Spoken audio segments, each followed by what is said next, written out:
Capítulo 13. El engaño halagador y un lugar que te deja soñoliento. En estas pláticas pasaban su camino e ignorancia detrás de ellos, hasta que llegaron a un punto donde confluía otro camino que parecía continuar tan directo como el que ellos llevaban, y no sabían cuál de ambos elegir, que los dos les parecían igualmente derechos. Por tanto se detuvieron para pensar lo que habían de hacer, a tiempo que se reunió con ellos un hombre que tenía su carne muy negra, pero cubierta de un vestido muy claro. Les preguntó por qué se detenían allí. Buscamos, respondieron, la ciudad celestial, pero no sabemos cuál de los dos caminos escoger. Seguidme, dijo el hombre, allá me dirijo yo también. Siguiéronle pues por el camino nuevo, pero este gradualmente se iba torciendo y hacía volver las espaldas a la ciudad que deseaban llegar, de tal modo que pronto vieron que se alejaban de ella. Sin embargo, continuaron andando. No había pasado mucho tiempo cuando, sin apercibirlos ellos, el hombre los enredó en una red tal que no sabían cómo salir. Al mismo tiempo caía la ropa blanca de espaldas del hombre negro. Entonces se apercibieron de en dónde estaban y dieron a llorar por algún rato, que no podían librarse. Cristiano, ahora veo que hemos caído en un error. ¿No nos aconsejaron los pastores que nos guardáramos del adulador? Según el dicho del sabio, hemos experimentado hoy que el hombre que lisonjea a su prójimo, red tiende delante de sus pasos. Esperanza, también nos dieron una nota de las direcciones del camino, para que pudiéramos estar seguros de acertar con él, pero también nos hemos olvidado de leerla y por esto no nos hemos preservado de las vías del destructor. Cuando Cristiano y Esperanza no saben cuál sendero tomar, deciden seguir a un embustero disfrazado, alguien de quien los pastores habían advertido y llamado el adulador. En un momento de confusión, a los peregrinos se les olvida consultar el mapa, guía para el camino, que los pastores les habían dado. Cometen el error de no recurrir a la palabra de Dios. Por ello, no saben discernir y aceptan la dirección de alguien que convenientemente hace su aparición. No se dan cuenta de las señales de advertencia, incluso cuando el camino empieza a desviarlos de su destino. El pecado de los peregrinos es descuidar la sabiduría de Dios y aceptar las mentiras del enemigo. Terminan atrapados en la red del adulador. Así estaban los pobres presos en la red, cuando por fin descubrieron a uno de los resplandecientes, que venía a ellos con un látigo de pequeñas cuerdas en su mano. Cuando hubo llegado a ellos, les preguntó de dónde venían y qué hacían allí. Dijéronle que eran unos pobres peregrinos que iban caminando hacia Sión, pero que habían sido extraviados por un hombre negro vestido de blanco que los mandó seguirle, porque también él se dirigía allá. Entonces contestó el del látigo: ese era adulador, falso apóstol, transformado en ángel de luz. En esto rompió la red y dio libertad a los hombres y les dijo: seguidme a mí y yo os pondré otra vez en vuestro camino. Y de esta manera los volvió al camino que habían abandonado por seguir a adulador. Contáronle entonces que la noche anterior había estado en las montañas de las Delicias, que habían recibido de los pastores una guía para el camino, pero que no la habían sacado ni leído por olvido. Y por último, que aunque habían sido prevenidos contra adulador, no creyeron que fuese el que habían encontrado. Entonces vi en mi sueño que les mandó echarse al suelo y los castigó con severidad, para enseñarles el buen camino que nunca debían haber dejado, y mientras los castigaba les decía: yo reprendo y castigo a todos los que amo, sed pues celosos y arrepentíos. Hecho esto, les mandó proseguir su camino y tener mucho cuidado de obedecer las demás direcciones de los pastores, con lo cual ellos le dieron las gracias por tanta bondad, y emprendieron de nuevo su marcha por el camino recto, procurando no olvidar la severa lección que habían recibido, y dando bendiciones al Señor, que había usado con ellos tanta misericordia. Luego de que uno de los mensajeros de Dios libera a Cristiano y Esperanza de la red de adulador, los lleva al camino correcto, los reprende por sus pecados y les recuerda cómo pueden evitar cometer estos errores otra vez. Muy de acorde con la perspectiva puritana del siglo XVII, la imagen que Bunyan proyecta es muy estricta, en donde muestra la firmeza de alguien que impone disciplina, pero no incluye la dulzura de un padre que ama a sus hijos. Sin embargo, el principio detrás de todo esto sigue siendo válido. Dios nos disciplina para lo que nos es provechoso, para que participemos de su santidad. Hebreos 12:10.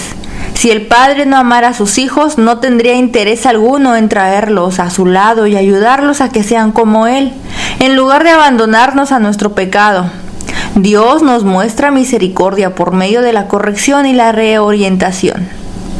Poco trecho habían andado en su camino cuando percibieron a uno que avanzaba solo, con paso suave y al encuentro de ellos. Dijo entonces: Cristiano, ahí veo uno que viene a encontrarnos con sus espaldas vueltas a la ciudad de Sión. Esperanza, sí le veo. Estemos apercibidos por si es otro adulador. Habiendo llegado ya a ellos, Ateo, tal era su nombre, preguntó a dónde se dirigían. Cristiano: al monte Sión. Entonces Ateo soltó una carcajada estrepitosa. Con su espalda contra la ciudad de Sión, el personaje Ateo se encuentra con los peregrinos y luego de enterarse de a dónde se dirigen, decide sabotear su viaje. Se burla con desdén por la estupidez de tratar de encontrar la ciudad celestial, de la que está convencido que no existe luego de haberla buscado durante 20 años. Con un menosprecio agresivo, una actitud de superioridad y amargura, se mofa de ellos por seguir creyendo en algo absurdo. Luego los deja para irse en búsqueda de placeres pecaminosos. Cristiano: ¿por qué se ríe usted? Ateo: me río al ver lo ignorantes que sois en emprender un viaje tan molesto, cuando la única recompensa segura con que podéis contar es vuestro trabajo y molestia en el viaje. Cristiano: ¿pero le parece a usted que no nos recibirán allí? Ateo: ¿recibir? ¿Dónde? ¿Hay en este mundo ese lugar que soñáis? Cristiano: pero lo hay en el mundo venidero. Ateo: cuando yo estaba en casa, en mi propio país, oí algo de eso que decís y salí en su busca. Y hace 20 años que lo vengo buscando sin haberlo encontrado jamás. Cristiano: nosotros hemos oído y creemos que lo hay y se puede hallar. Ateo: si yo no lo hubiese creído cuando estaba en casa, no hubiera ido tan lejos a buscarlo, pero no hallándolo y a existir tal lugar, seguramente lo hubiera encontrado porque lo he buscado más que vosotros. Me vuelvo a mi casa y trataré de consolarme con las cosas que en aquel entonces rechacé por la esperanza de lo que ahora creo que no existe. Cristiano y Esperanza no se dejan engañar por Ateo. Saben que la ciudad celestial es real porque la vieron por un instante, gracias a su fe, cuando estuvieron en las montañas de Delicias. Por momentos, Dios revela a su pueblo realidades que normalmente no se ven y que les causan gozo y fortalecen su fe. Lucas 10:21, 1 de Corintios 2, del 10 al 11. Así como San Agustín escribió: la fe es creer en lo que no se ve y la recompensa de esta fe es ver lo que creemos. Ateo no pudo encontrar la ciudad porque jamás la buscó con una fe sincera o incluso un corazón dispuesto a creer en Dios. Con su naturaleza humana, pecaminosa y un corazón endurecido que dirige su vida, el Dios de este siglo ha cegado la vista de Ateo. Cristiano, dirigiéndose a Esperanza: ¿será verdad lo que este hombre dice? Esperanza: mucho cuidado. Este es otro adulador. Acuérdate de lo que ya una vez nos ha costado el prestar oído a tal clase de hombres. Pues, ¿que no hay ningún monte Sión? ¿No hemos visto desde las montañas de Delicias la puerta de la ciudad? Además, ¿no hemos de andar por fe? Vamos, no sea que venga otra vez el del látigo. No olvidemos aquella importante lección que tú debieras recordar. Cesa, hijo mío, de oír la enseñanza que induce a divagar de las razones de sabiduría. Deja de escucharla y creamos para la salvación de nuestras almas. Cristiano: hermano mío, No te propuse la cuestión porque dudara de la verdad de nuestra creencia, sino para probarte y sacar de ti una prenda de la sinceridad de tu corazón. En cuanto a este hombre, bien sé yo que está cegado por el Dios de este siglo. Sigamos tú y yo, sabiendo que tenemos la creencia de la verdad, en la cual ninguna mentira tiene parte. Esperanza. Ahora me regocijo en la esperanza de la gloria de Dios.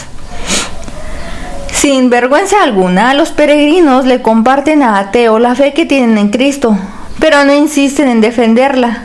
Resueltos a seguir creyendo, a pesar de las críticas de Ateo, deciden abandonar su necio consejo y reafirmar que la verdad en la que ellos creen salva vidas. Habiendo decidido caminar por fe, prosiguen a la meta del cielo y se regocijan en la esperanza de la gloria de Dios. Y se retiraron de aquel hombre, y él, riéndose de ellos, prosiguió su camino. Entonces vi en mi sueño que siguieron hasta llegar a cierto país, cuyo ambiente naturalmente hace soñolientos a los extranjeros. Esperanza empezó, en efecto, a ponerse muy pesado y con mucho sueño, por lo cual dijo: Esperanza, voy teniendo tanto sueño que apenas puedo tener abiertos más los ojos. Echémonos aquí un poco y durmamos. Cristiano, de ninguna manera. No sea que si nos dormimos más, no volvamos a despertar. Esperanza, ¿y por qué, hermano mío? El sueño es dulce al trabajador. Si dormimos un poco, nos levantaremos descansados. Cristiano, ¿no te acuerdas de que uno de los pastores nos mandó cuidarnos de tierra encantada? Con eso quiso decirnos que nos guardásemos de dormir. Por tanto, no durmamos como los demás, antes velemos y seamos sobrios. Esperanza, reconozco mi error, y si hubiera estado aquí o hubiera corrido peligro de muerte y veo que es verdad lo que dice el sabio, mejores son dos que uno. Hasta aquí tu compañía ha sido un bien para mí, y ya tendrás una buena recompensa por tu trabajo. Cristiano, para guardarnos, pues, de dormitar en este lugar, empecemos un buen discurso. Esperanza, con todo mi corazón. Cristiano, ¿por dónde empezaremos? Esperanza, por donde empezó Dios con nosotros, pero ten tú la bondad de dar principio. Los peregrinos ahora se encuentran en una región que causa que los que la visitan se vuelvan soñolientos y muchos jamás despiertan. Los sabios pastores les advirtieron acerca de ese sueño profundo. La tierra encantada representa temporadas de paz y prosperidad, tiempos cuyo propósito es ampliar nuestra capacidad de contemplar la bondad de Dios. Pero también se corre el peligro de caer en una vida espiritual inactiva. A menos que estemos alerta a ese peligro, no nos daremos cuenta de que nuestros corazones gradualmente empiezan a alejarse de Dios. Una vez que nos sintamos cómodos y distraídos, nos volvemos ociosos y dejaremos de adorar a Dios. Puede que nos aventuremos en asuntos que nos alejan de la santidad y con facilidad nuestros pensamientos se olvidan de Dios, lo cual nos hará que dejemos de amarlo con nuestras vidas.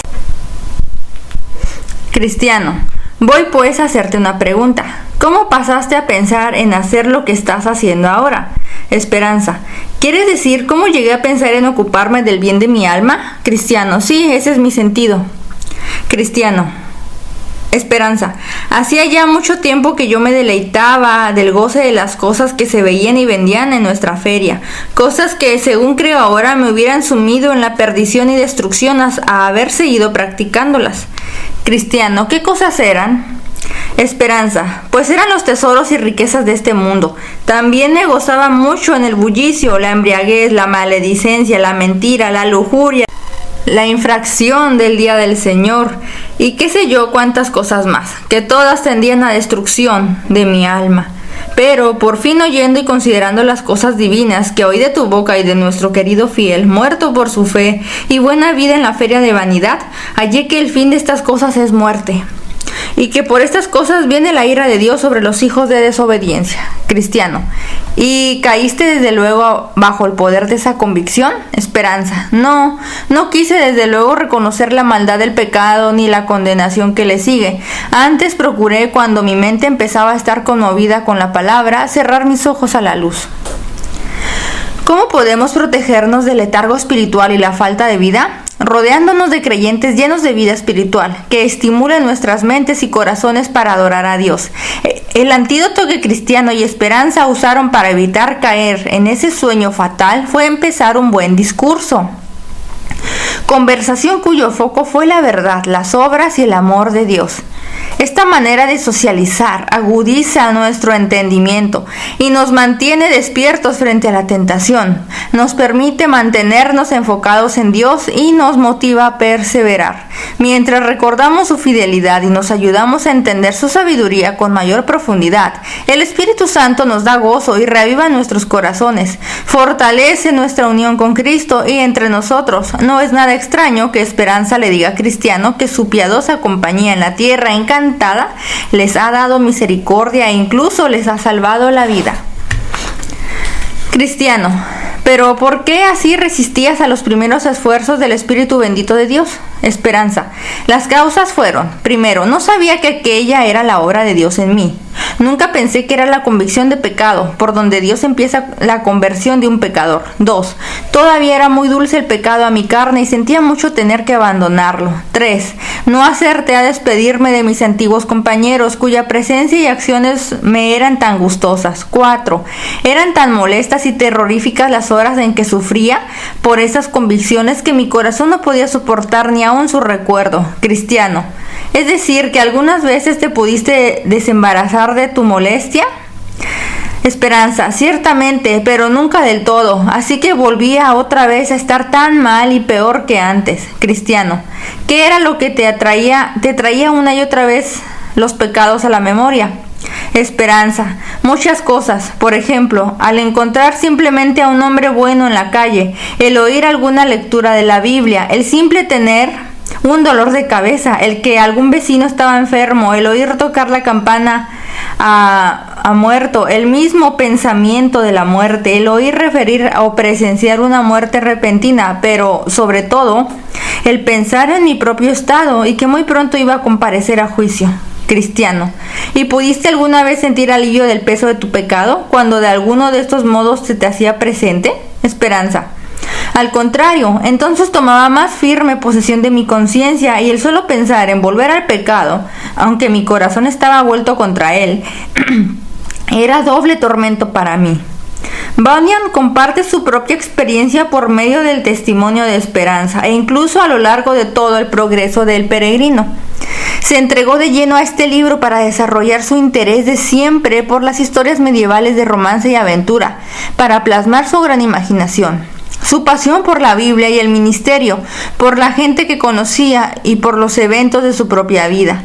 Esta obra maestra se basa en personas que él conoció y en su propia experiencia, así como en las intensas y profundas batallas espirituales que Bunyan sufrió. Cristiano. ¿Y cómo te arreglabas para ello? Esperanza. Pensaba que debía hacer esfuerzos para enmendar mi vida, porque de otra manera era segura mi condenación. Cristiano. ¿Y lo hiciste? Esperanza. Sí, y rehuía no solo de mis pecados, sino también de mis compañeros de pecado, y me ocupaba en pláticas religiosas como orar, leer, llorar por mis pecados, hablar de la verdad a mis vecinos, etc. Tales cosas hacía y muchas más que sería prolijo y difícil enumerar. Cristiano. ¿Y te creías ya bueno con eso? Esperanza. Sí, por un poco de tiempo, mas muy pronto volvía a abrumarme mi aflicción, y eso a pesar de todas las reformas. Cristiano. Pero ¿cómo así estando reformado? Esperanza. Varias eran las causas para ello. Yo recordaba palabras como estas: todas nuestras justicias son un trapo de inmundicia. Por las obras de la ley ninguna carne será justificada. Cuando hubierais hecho todas estas cosas, decid: siervos inútiles somos. Otras muchas por este estilo. Tales palabras me hacían andar así. Si todas mis justicias son trapo de inmundicia, si por las obras de la ley nadie puede ser justificado, y si cuando lo hayamos hecho todo aún somos inútiles, es necedad pensar en llegar al cielo por la ley. Además, anduve así. Si un hombre adquirió una deuda de 1,000 pesos con un comerciante, aunque después pague al contado todo lo que lleve, sin embargo, su antigua deuda queda en pie y sin borrar en el libro, y cualquier día el comerciante podrá perseguirle por ella y echarle a la cárcel hasta que le pague. Cristiano, ¿y cómo aplicaste esto en tu propio caso? Esperanza. Pensé de la manera siguiente. Por mis pecados he adquirido una gran deuda con Dios y mi reforma presente no podrá liquidar aquella deuda. Así que, aún en medio de todas mis enmiendas, tengo que pensar en Él como me ha de librar de esta condenación en que incurrí por mis transgresiones anteriores. Cristiano, es mucha verdad. Sigue, Esperanza.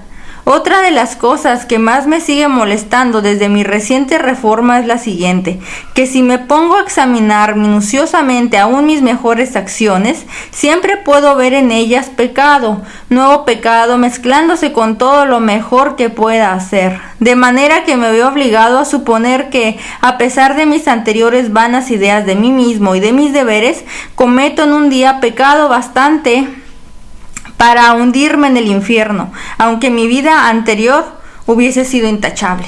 Cristiano, ¿y qué hiciste después de estos pensamientos? Esperanza, ¿qué hice? Yo no sabía qué hacer hasta que abrí mi corazón a Fiel, porque él y yo nos conocíamos mucho. Y me dijo que solo con la justicia de un hombre que nunca hubiese pecado, yo podría salvarme. Ni mi propia ni la de todo el mundo era bastante para ello. Cristiano, ¿y te pareció eso verdad? Esperanza. Si me lo hubiera dicho cuando estaba tan contento y satisfecho de mis propias reformas, le hubiera llamado necio, pero ahora que veo mi propia debilidad y el pecado mezclado en mis mejores acciones, me he visto obligado a ser de su opinión. Cristiano, pero cuando él te hizo por primera vez esta indicación, ¿te parecía posible encontrar un hombre tal de quien se pudiera decir que nunca había pecado? Esperanza. Tengo que confesar que sus palabras en un principio me parecieron muy extrañas, pero después más conversación y más trato con él, me convencí realmente de ello. Cristiano. ¿Y le preguntaste quién era ese hombre y cómo habías de ser justificado por él? Esperanza. Ah, sí, y me dijo, es el Señor Jesús que está a la diestra del Altísimo. Y añadió, has de ser justificado por él de esta manera, confiándote en lo que él por sí mismo hizo en los días de su carne y lo que sufrió cuando fue colgado en el madero. Le pregunté además cómo podía ser que la justicia de aquel hombre pudiese tener tal eficacia que justificase a otros delante de Dios. Y me dijo que aquel era el Dios poderoso y que lo que hizo y la muerte que padeció no eran para sí mismo, sino para mí, a quien serían imputados sus hechos y todo su valor al creer en él. Esperanza. Cuenta cómo quiso alcanzar la salvación tratando de reformar su ser exterior, experiencia similar a las que Bunyan describió de sí mismo. En lo exterior logré cambiar un poco, tanto en mi forma de hablar como en mi vida, y pensé que si cumplía los 10 mandamientos lograría entrar al cielo. Mis vecinos pensaban que yo era un buen tipo. Luego de ver sorprendidos el gran cambio en mi vida y mi conducta. Por cierto, yo también lo creía así, pero finalmente me di cuenta de que si bien era sincero, no conocía a Cristo, ni su gracia, ni la fe, ni la esperanza. Cristiano, ¿y qué hiciste entonces? Esperanza, hice objeciones contra la fe de esto, porque parecía que el Señor no estaba dispuesto a salvarme. Cristiano, ¿y qué te dijo Fiel entonces? Esperanza, me dijo que fuera a él y viera. Yo le objeté que esto sería en mi presunción. Él me contestó que no, que había sido invitado a ir. En esto me dio un libro que Jesús había dictado para animarme a acudir con más libertad, añadiendo que cada jota y tilde en él estaba más firme que el cielo y la tierra. Entonces le pregunté qué era lo que debía hacer para acercarme a él y me enseñó que debía invocarle de rodillas. Debía implorar con todo mi corazón y mi alma al Padre que revelase a su Hijo en mí. Volví a preguntar acerca del cómo debía hacer mis plegarias y me dijo: vete y le hallarás sentado sobre un propiciatorio donde permanece siempre para dar perdón y remisión a los que se le acercan.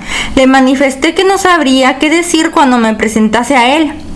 Y me recomendó que le dijese palabras como estas: Dios, sé propicio a mi pecador, y hazme conocer y creer en Jesucristo, porque reconozco que si no hubiera existido su justicia, o si no tuviera yo fe en ella, estaría del todo perdido. Señor, he oído que eres un Dios misericordioso y que has puesto a tu Hijo Jesucristo como Salvador del mundo, y que estás dispuesto a concedérselo a un pobrecito pecador como yo. Y en verdad que soy pecador. Señor, manifiéstate en esta ocasión y ensalza tu gracia en la salvación de mi alma mediante tu Hijo Jesucristo. Amén. Cristiano: ¿y lo hiciste así?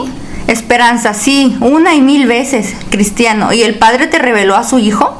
Esperanza: no, ni la primera, ni la segunda, ni la tercera, ni la cuarta, ni la quinta, ni aún la sexta vez. Cristiano: ¿y qué hiciste al ver esto?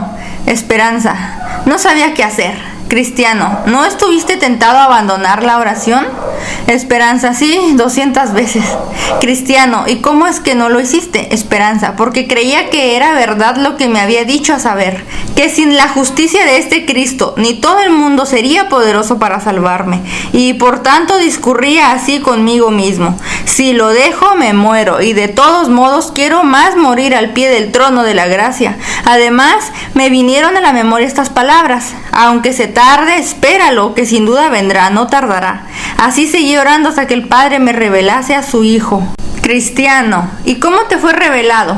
Esperanza: no le vi con los ojos del cuerpo, sino con los del entendimiento, y fue de esta manera. Un día estaba tristísimo, más triste según me parece que jamás había estado en mi vida, siendo causada esta tristeza por una nueva revelación de la magnitud, vileza de mis pecados. Y cuando yo no esperaba otra cosa que el infierno, la eterna condenación de mi alma, de repente me pareció ver al Señor Jesús mirándome desde el cielo y diciéndome: cree en el Señor Jesucristo y serás salvo.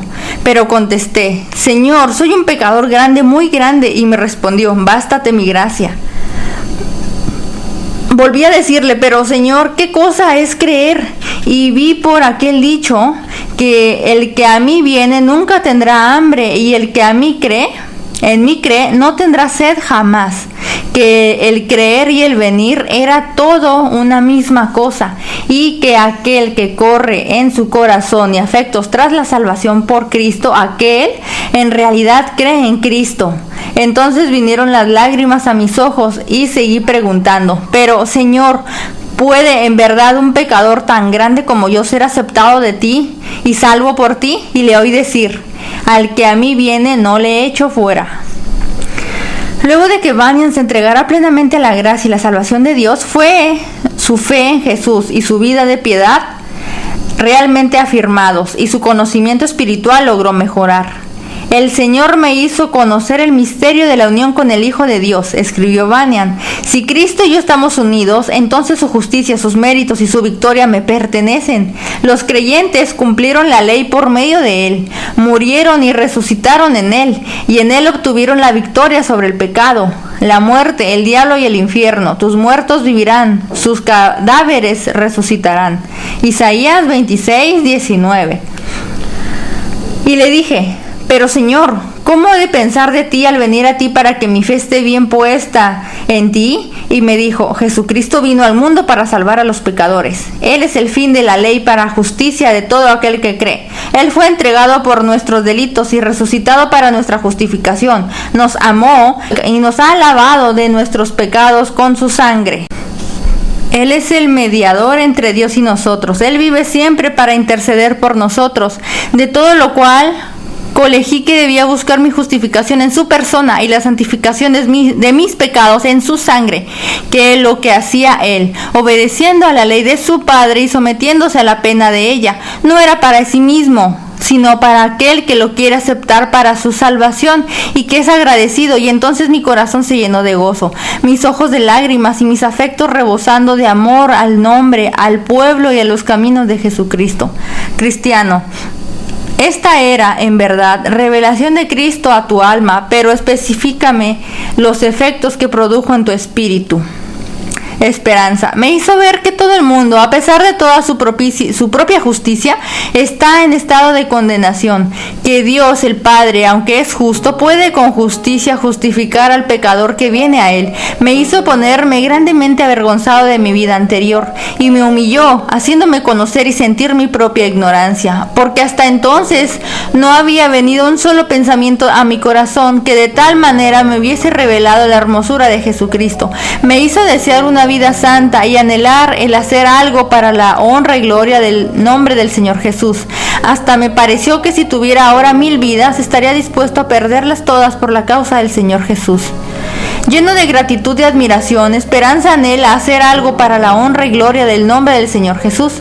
Confiesa que ha entregado su corazón completamente a Cristo, tal como Bunyan había hecho innumerables veces. Minutos antes de que Bunyan fuese arrestado por predicar en una iglesia sin el permiso correspondiente, sus amigos le advirtieron que un juez había emitido una orden judicial contra él. Su respuesta fue inquebrantable: por ninguna causa me moveré de este lugar. Tampoco cancelaré esta reunión. Alegrémonos porque no seremos intimidados. Nuestra causa es justa y no tenemos por qué avergonzarnos de predicar la palabra de Dios. Es una obra tan noble que seremos recompensados si logramos perseverar en ello.